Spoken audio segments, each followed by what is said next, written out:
Hi guys, today I am going to explain how to make this kind of photo editing.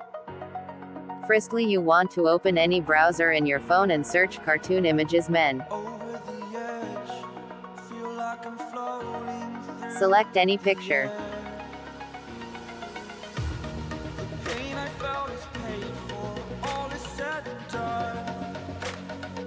Open Snapseed app and go to Expand tool and expand the image and save.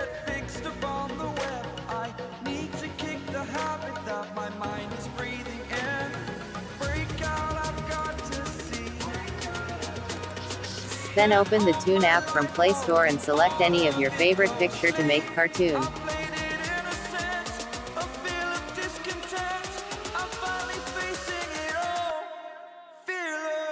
Save the image and open PixArt app.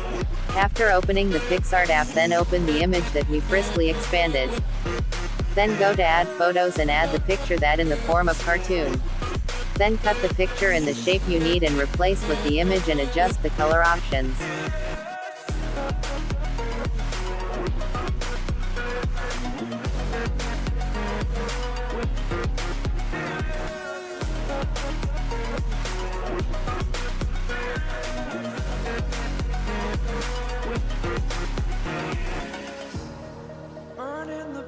Thank you for watching my video. Please like and subscribe.